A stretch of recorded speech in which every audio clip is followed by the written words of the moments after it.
Assalamualaikum warahmatullahi wabarakatuh. Apa kabar dulur-dulur yang ada di seluruh Nusantara?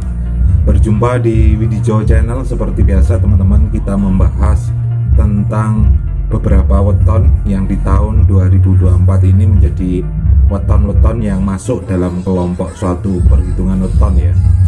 Dan di kesempatan kali ini saya akan membahas tentang perhitungan weton perjodohan, yaitu kemarin kita membahas tentang pertemuan weton 24 25, dan saat ini saya akan mencoba membahas tentang perhitungan weton ketemu 30. Ketemu 30 ini adalah, kalau di hitung-hitungan Jawa ini disebut hitungan buntu ya.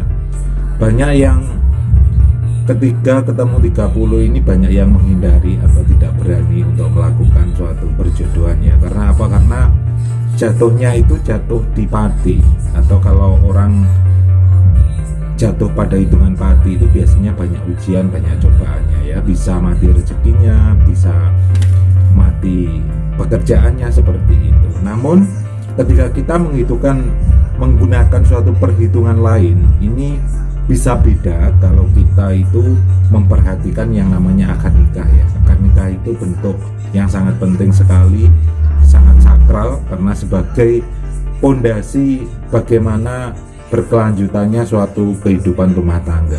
Jadi teman-teman ketika melakukan suatu perhitungan akad nikah itu seharusnya hal yang pertama yang harus diperhatikan itu adalah akad nikahnya kapan. Itu yang paling penting, karena nanti itu hitungannya itu bisa beda ya, bisa beda ketika pertemuan antara nafsu kedua mempelai, antara sang pria dan wanitanya itu disatukan, kemudian hitungannya kurang bagus, tapi nanti ketika disatukan dengan akad nikah itu akan berubah, perhitungannya bisa berubah. Jadi kadang-kadang orang menggunakan cara-cara tertentu agar perhitungannya menjadi bagus dan tidak menakutkan lagi.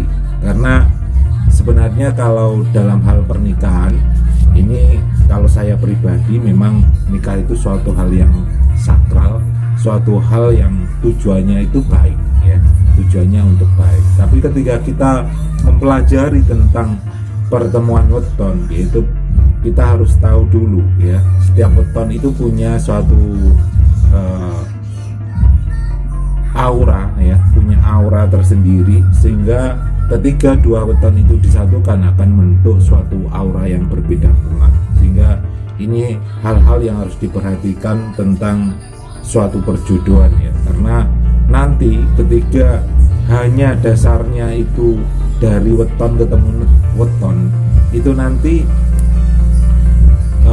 kurang lengkap. Kalau menurut saya kurang lengkap ya, karena ketika weton ketemu weton dan ketika disatukan dengan suatu akad nikah itu juga bisa berubah ya, bisa berubah. Jadi kadang banyak orang yang kecewa karena ini dijadikan sebagai alasan dilarangnya perjodohan ya, karena banyak sekali orang yang sakit hati atau patah hati karena mungkin pertemuan wetonnya kurang bagus, atau karena alasan-alasan lain yang menimbulkan suatu perpecahan. Sehingga saya menggarisbawahi bahwa sebenarnya suatu perhitungan itu tujuannya yaitu supaya menjadi suatu perhitungan yang bagus, dan caranya yaitu harus lengkap, jangan setengah-setengah ya.